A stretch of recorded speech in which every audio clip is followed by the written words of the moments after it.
Comment motiver vos salariés et votre équipe dans la durée et partager réellement avec eux votre aventure entrepreneuriale. Aujourd'hui, on va parler BSPCE. Bonjour, je suis Rémi Perla, fondateur de la startup Epoupia, et aujourd'hui on va voir qu'est-ce que c'est, mais aussi pourquoi est-ce qu'on met en place généralement, et c'est une bonne pratique dans les startups, des plans de BSPCE. Alors, le BSPCE, mais qui quoi qu'est-ce? Ce sont des bons de souscription de parts de créateurs d'entreprise.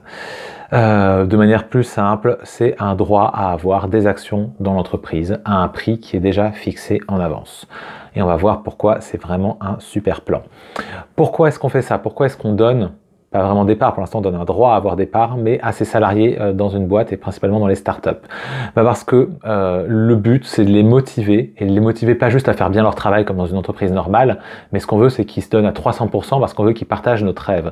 Quand on crée sa boîte, on a un rêve, on a une mission, on veut vraiment créer un truc énorme et on veut notamment le créer avec l'idée qu'à un moment ça vaudra super cher et qu'on sera les rois du pétrole et ce sera trop cool. Mais en vrai, le salarié, lui, derrière, et tout le membre de l'équipe, lui, il est content de vous rendre riche, hein, il est très très content. Mais qu'est-ce qui va lui donner envie de pas juste faire bien son tas? Parce que ça, il le fait, il est payé pour, il n'y a pas de problème avec ça, mais qu'est-ce qui va lui donner envie de se donner encore plus à fond et de vouloir se dépasser à chaque instant? Et pourquoi est-ce qu'il a envie d'aller aussi loin dans sa démarche? Parce qu'en fait, il faut qu'il partage un peu ce rêve avec vous. Si vous voulez devenir le roi du pétrole, pourquoi est-ce que lui n'aurait pas aussi 2-3 puits de pétrole à lui à côté? Et voilà, c'est un peu à ça que sert les BSPCE et c'est un peu la philosophie dans une startup que de partager son capital avec les membres de son équipe pour les aligner. Le jour où vous êtes le roi du pétrole, ils sont aussi les rois du pétrole. Vous connaissez tous un peu la légende, la secrétaire de Zuckerberg, multimillionnaire, parce qu'elle avait des actions comme tout salarié de Facebook au début. Et du coup, quand ça a été valorisé je ne sais combien de milliards, c'est plutôt cool. Et ça, c'est naturellement, on va pas tous devenir Facebook, mais c'est un rêve qu'on peut partager avec toute son équipe et il n'y a pas de raison. Et c'est même plutôt une bonne pratique. Moi, j'ai toujours dit, ma boîte, je veux qu'elle appartienne aussi à toute l'équipe, à ceux qui créent de la valeur au quotidien. Il n'y a pas de raison que je ressorte avec un bateau. Je veux que tout le monde ait un bateau à la sortie. Voilà, ça c'est un peu pour la blague en interne. Donc ça permet effectivement d'aligner, de motiver, mais aussi vraiment de partager les choses avec eux et que ce soit aussi leur aventure. Et donc, comment exactement ça fonctionne? L'idée, en fait, ça va être qu'à un instant, vous allez donner des BSPCE, donc un droit à avoir des parts, à un prix qui est le prix de la boîte le jour où vous les donnez.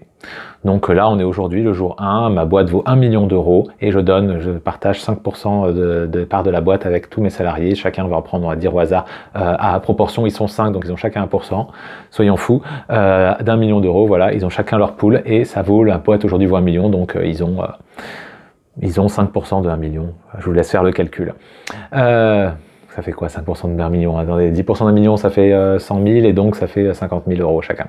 Voilà, ils ont 50 000 euros chacun. Ils ont un droit à payer 50 000 euros des actions.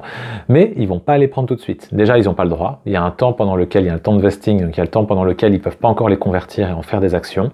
Mais au bout d'un certain temps, ils vont avoir le droit, ils vont avoir ces droits de souscription vont vraiment être tous être activés, donc ils auront droit à leur pourcentage de la boîte. Sauf que ce sera dans 5 ans. Et dans 5 ans, la boîte, elle vaut maintenant 100 millions d'euros. Ok, elle a fait x 100 en 5 ans. C'est plutôt cool, bravo. Du coup, leur part, elles valent aujourd'hui, donc ils ont fait x 100, donc leurs 50 000, ils valent aujourd'hui 5 millions d'euros. Mais ils vont pas payer 5 millions d'euros pour pouvoir avoir leur part. Non, ce qui est intéressant, c'est qu'aujourd'hui, ils peuvent payer 50 000 euros, le prix de l'époque, pour récupérer 5 millions de parts, 5 millions d'euros de parts, de boîtes.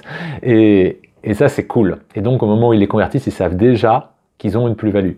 Et même, d'ailleurs, en général, c'est au moment où il y a une revente, il y a déjà quelqu'un qui les rachète, c'est seulement à ce moment-là qu'ils les convertissent. Donc voilà, pour ça, c'est vraiment cool parce ils les ont plus tard au prix d'avant. Donc il y a zéro risque pour les salariés. Voilà en gros comment ça se déroule. Qui touche dans une startup des BSPCE? Dans l'idéal, tout le monde. Tous les membres de l'équipe doivent avoir des BSPCE. Alors, tout le monde ne fait pas comme ça. Il y en a qui le font que sur les personnes clés, que ceux qui ont de la valeur sur l'avenir, je ne sais quoi. Moi, à mon humble avis, c'est mieux que ce soit tout le monde et c'est une bonne pratique. Parce que sinon, c'est un très mauvais message que vous envoyez à toute une partie de votre équipe en mode toi tu sers pas à grand chose, toi je t'aime bien, toi tu sers pas à grand chose. Donc non, en vrai tout le monde y a droit, il faut plutôt avoir une clé de répartition qui soit compréhensible et équitable pour tous. Ça veut pas dire que tout le monde a la même part, mais il faut que tout le monde soit d'accord avec cette clé, ça vous permettra de pas créer de la rancœur. Vous n'avez pas créé un outil de motivation pour créer de la rancœur, ce serait dommage. Donc soyez un peu fair et clair et transparent sur ce que vous faites. Donc toute l'équipe, c'est mieux qu'il en ait. Combien? Alors, en général, la norme c'est entre 5 et 10% au moment où vous le créez. Vous pouvez dans votre histoire plusieurs fois en créer des pools de BSPCE, mais en tout cas au moment où vous le faites, en général, ça va être entre 5 et 10%. Si vous êtes déjà des investisseurs, il faut que ce soit avec leur accord. Donc il y a un accord de conseil d'administration des mandataires. Et la règle des répartitions, le but, à mon sens, c'est que ce soit équitable. Alors, ça ne veut pas dire effectivement tout le monde la même chose. Typiquement, chez Epopia, nous, on a une double règle. Alors, la première règle, c'est l'ancienneté, parce que en fait, c'est une promesse qu'il y a depuis toujours dans la boîte. Toute personne qui est rentrée avait la promesse d'avoir les départs dans la boîte. Donc, quand on a eu le plan de BSPCE qui arrivait plus tard, et rétrospectivement, je leur devais. Sauf que selon le moment où on arrive dans la boîte, on n'a pas pris le même niveau de risque. Déjà, ça fait plus longtemps qu'on donne à la boîte, donc c'est normal d'être plus rémunéré en BSPCE. Et aussi, dans votre parcours de salarié, c'est pas le même risque de rentrer dans une boîte qui n'a encore rien, qui a une belle idée, mais on sait pas trop ce que ça vaut et on connaît pas les gens, que de rentrer dans une boîte qui a déjà levé 3 millions d'euros et qui est déjà lancée dans 3 pays. Il y en a une où on a moins de risques de se planter, où on surfe plus sur la hype, où c'est plus cool pour son CV, et l'autre où on prend du risque. Et ce risque-là, il n'y a pas de raison de pas le rémunérer, et donc pour nous, c'était de la reconnaissance pour cette prise de risque et ce temps d'engagement dans la durée, surtout que dans une startup, parfois, on ne peut pas payer à des prix très élevés ses salariés, donc souvent, ils prennent aussi sur eux parce qu'ils ont envie de vivre cette aventure, et c'est normal d'avoir en compensation des parts de la boîte. Donc voilà, pour nous, c'est un peu la règle. Donc, il y avait un pourcentage selon qu'on était arrivé au début, pré-product market fit, donc tant qu'on ne savait pas trop si on avait vraiment un produit et un marché.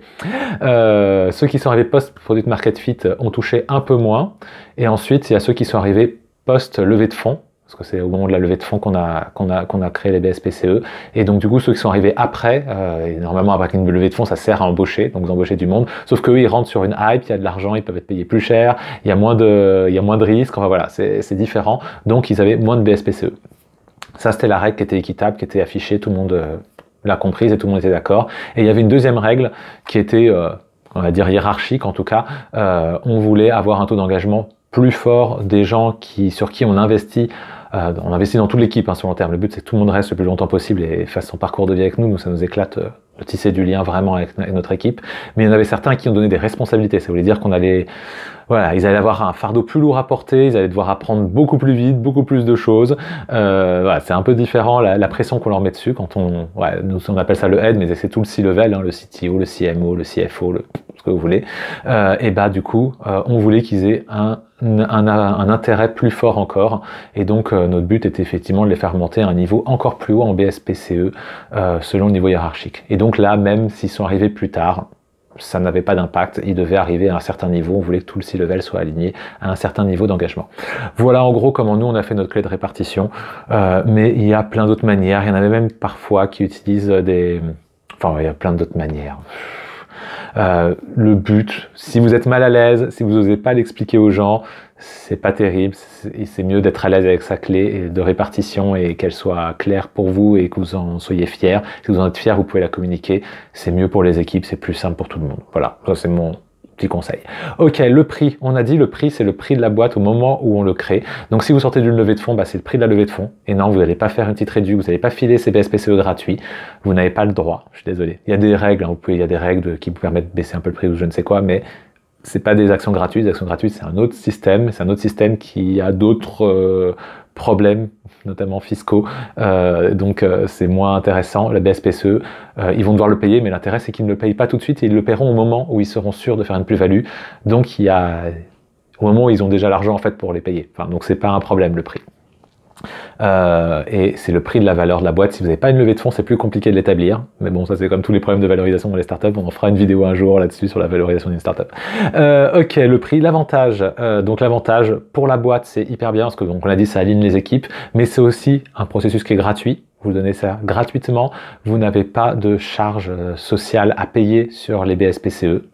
Donc ça c'est vraiment cool, parce que tout avantage en général à un salarié, il faut payer des charges sociales dessus, si vous offrez une bouffe, si vous faites machin, si vous mettez du sport ou je ne sais quoi, tout doit être, vous devez payer des charges dessus. Les BSPCE, non. Donc c'est cool, ça coûte pas cher, ça coûte juste le prix de l'avocat parce que ça a à faire avec un avocat. Oui, oui, c'est mieux. Vous voulez pas jouer avec vos actions n'importe comment. Donc vous faites ça avec un avocat et donc c'est le prix d'un avocat. Hein. Ça dépendra de la complexité, du nombre de machins. Mais en général, c'est quelque part entre 2000 et 5000 euros, j'en sais rien. Enfin, c'est pas la folie. La fiscalité aussi pour le salarié, c'est cool. Donc le salarié, pour lui, c'est top parce que il chope des parts, mais il va les payer le jour où il pourra les utiliser, il les paiera à prix en arrière. C'est-à-dire que si jamais votre boîte, elle gagne jamais d'argent, bah, il n'a jamais à dépenser d'argent. Tranquille, parce qu'il n'a pas à les convertir en actions. Donc il garde ses BSPCE. D'avoir les BSPCE, c'est gratuit, c'est les convertir en actions, il faut payer le prix. Donc tant qu'il n'a pas besoin d'avoir les actions des parts, bah, il ne les fait pas jouer, il ne paye rien. Donc tant que la boîte ne vaut pas assez cher pour que ce soit intéressant, il ne les fait pas jouer. Le jour où elle vaut cher pour que ce soit intéressant, bah, il les fait jouer, mais alors à ce moment-là, au moment où il les fait jouer, au moment où il a dépensé ses 50 000 euros, ça y est, il a un actif de 5 millions. Bon, bah ça valait le coup. Ouais, la risque est plutôt cool pour lui, et derrière, la fiscalité est aussi plutôt cool sur les charges sur les plus-values. Voilà, le prélèvement sur les plus-values est plutôt cool pour les salariés par rapport à un investissement normal. Donc c'est vraiment sympa et tout bénef pour la boîte, pour le salarié, c'est cool. Quelques règles qui vont autour, la règle de vesting. Alors on l'a vu, il y a une histoire entre le moment où on le donne, le moment où on peut le convertir en action. Et ben il y a en général un délai. Alors pourquoi est-ce qu'on met un délai? Parce que le but c'est d'aligner les gens dans la durée. Donc si vous filez à votre salarié, ça, voilà, toutes tes actions, tes BSPCE maintenant, et tu as le droit de les convertir, et bah ok, mais c'est plus sympa de pouvoir dire ok, mais en fait plus longtemps tu restes, plus tu donnes à la boîte, et c'est pas selon si tu as bien bossé ou pas, je te donnerai plus. Non, tu lui donnes tout de suite un droit, mais il va se déclencher au fur et à mesure du temps passé dans la boîte. Donc comme le but c'est de le motiver dans la durée, et ben on veut qu'il reste. Ça sert à ça. Donc plus longtemps il reste, donc normalement il va y avoir un délai de 1 ou 2 ans par exemple en général, pendant lesquels on peut pas les convertir, et ensuite, donc les BSPCE on les a, mais on peut pas les convertir en actions, et ensuite on va, par exemple, tous les trimestres ou tous les mois, avoir une partie, un pourcentage en plus qui peut se déclencher. Et ça, comme ça, pendant 3 à 5 ans. En général, c'est à peu près ça la règle. Donc, en général, au bout de 5 ans, on a 100% de ces BSPCE qui peuvent être transformés en actions. Et donc, on voit comment ça projette dans la durée. Ça, c'est le vesting. Alors, il y en a aussi parfois, on peut avoir cette clé de vesting et le fait de pouvoir les convertir. On peut les faire sur objectif. Moi, je suis pas fan de cette pratique, mais il y en a qui le font. Alors ça peut marcher, je sais pas, sur des commerciaux par exemple. Vas-y, fais-moi tant de pourcents de plus et tu auras des parts en plus dans la boîte. Pourquoi pas? Mais c'est vrai que dans les équipes qui sont derrière en support, c'est un peu compliqué. Enfin ouais, je sens pas trop le truc là. C'est sûrement un truc très de commerciaux. Et alors, comme le but c'est de les engager dans la durée, mais qu'ils ont tous les BSPCE au début, qu'est-ce qui se passe si le salarié il part? Et ben c'est là aussi où c'est intéressant pour la boîte, c'est que il a payé pour que le salarié soit engagé dans la durée. Si le salarié part en cours de route, bah alors il peut convertir la partie qu'il a déjà le droit de convertir, mais pas plus. Donc s'il part dans les 2 premières années et qu'il n'avait pas le droit de les convertir dans les 2 premières années, bah les BSPCE reviennent dans le pool de BSPCE.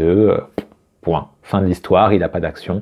Vous n'avez pas un actionnaire en plus qui est un poids mort parce qu'il est parti et qu'il n'a plus d'intérêt dans la boîte. Donc c'est plutôt cool parce que c'est vraiment dans la durée qu'on motive.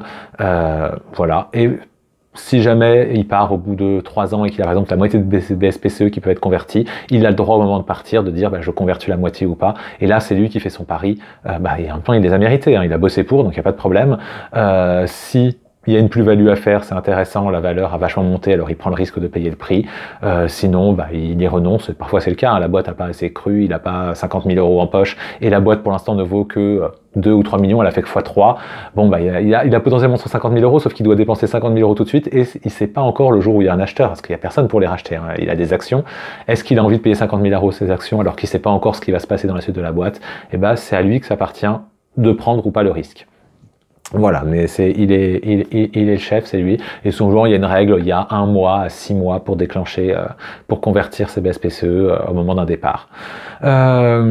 Voilà. Et puis l'intérêt, effectivement, c'est plus-value sans risque. En général, c'est surtout au moment où il va y avoir un événement dans la boîte, une grosse levée de fonds, une série B, une série C, un racheteur, des choses comme ça. Alors à ce moment-là, le salarié va pouvoir convertir parce qu'il sait que son truc va être acheté. Donc en général, dans l'opération de revente ou de levée de fonds, il va y avoir d'abord 5 minutes avant le moment où tous les salariés convertissent leur VSPCE, puis les 5 minutes plus tard où dans le contrat, les parts sont rachetées par le racheteur ou par le fonds d'investissement qui rentre ou je ne sais quoi. Donc voilà, c'est un peu, et donc du coup, pour les salariés, c'est censé être relativement neutre. Ils ne les convertissent qu'au moment où ils savent qu'ils vont pouvoir faire une sortie et donc faire une plus-value. Et donc c'est plutôt cool. Voilà, c'est un outil qui est hyper intéressant. Donc vraiment faites-le si vous êtes une startup. Ce qui différencie aussi une startup d'une boîte en général, c'est ce côté-là. Ce n'est pas juste la règle d'intéressement sur le chiffre d'affaires. Non, vous avez des parts, vous pouvez devenir actionnaire de la boîte. On vit cette aventure ensemble. Elle est dure, elle est longue, elle est intense, elle est enrichissante, mais elle est enrichissante pour tout le monde et pas juste pour les fondateurs. Moi, je pense que c'est vraiment quelque chose d'essentiel. Et puis aussi, c'est un outil qui est hyper intéressant en termes de rémunération parce que quand vous êtes une startup et notamment au début, quand vous n'avez pas grand-chose, quand vous galérez et que vous n'avez pas à payer vos informaticiens au prix du marché, et vous avez un levier. Vous n'êtes pas, je vais pas te payer au même prix que tous tes autres copains de promo peut-être, par exemple, mais je vais te donner tant de parts dans la boîte. Et donc, tu portes en fait ce risque de baisse de salaire. On la compense par le fait que tu partages le rêve avec nous et que tu peux en tirer les fruits comme nous. Donc c'est un pari que fait le salarié. Et oui, parfois ça peut être intéressant d'être payé un peu moins, mais à la sortie d'avoir une méga plus-value, genre Facebook et compagnie. Mais voilà, c'est vous voyez un peu l'idée. Et donc pour vous, c'est un levier en tant qu'entrepreneur, c'est un levier d'embauche qui est plus simple pour aller chercher un bon profil et vous n'avez pas les moyens de le payer au niveau qu'il veut, mais vous pouvez mettre dans la balance aussi des BSPCE et s'il accepte de baisser un peu son salaire, vous montez l'enveloppe de BSPCE et ça c'est plutôt cool et ça vous permet d'aller recruter des super profils. Donc voilà, et pour le salarié aussi c'est cool parce que derrière, il fait son choix, c'est un pari, mais c'est un pari qui peut être très très rémunérateur et qui en tout cas est motivant. Voilà en gros pourquoi les BSPCE, comment ça se met en place, faites-le avec un avocat, ça c'est la règle. Et voilà, j'espère que ça a bien éclairci la question. Alors on a déjà posé la question aussi, est-ce que c'est bien d'utiliser BSPCE pour faire rentrer un cofondateur ? Alors, ces règles de vesting et tout ça, c'est quand même pour faire rentrer un cofondateur qui doit se donner, qui doit mettre sa vie entre parenthèses pour vraiment se donner à fond dans le projet, c'est un peu un manque de confiance et c'est pas forcément un très bon signal. Donc c'est pas fait pour ça. Est-ce que c'est mieux de faire des actions gratuites ? Non, pour le coup, les BSPCE sont plus avantageuses pour tout le monde, donc c'est plutôt mieux de faire des BSPCE. Voilà les questions principales en général qui traînent autour. Et donc voilà, si ça a répondu à la question, c'est cool. Partagez cette vidéo autour de vous pour que tous les entrepreneurs et les start-upers et start-upeuses autour de vous aient des plans de BSPCE et ils pensent à en faire notamment quand ils vont négocier leur levée de fonds qui prévoit une enveloppe de BSPCE qu'ils la négocient aussi. C'est à ce moment-là qu'on le fait en général. Mais vous pouvez le faire en amont, tant que vous avez 100% de votre capital, vous pouvez le faire à la cool. Et puis, abonnez-vous pour pas louper les prochaines vidéos que je vais sortir. Elles vont répondre à des questions que vous posez en ce moment et qui vont grave vous aider. Donc pour pas passer à côté du truc qui va vous sauver votre vie, vous cliquez, vous abonnez, vous mettez les cloches pour ne pas louper. Et à très vite pour de nouvelles vidéos et de nouveaux conseils. Ciao!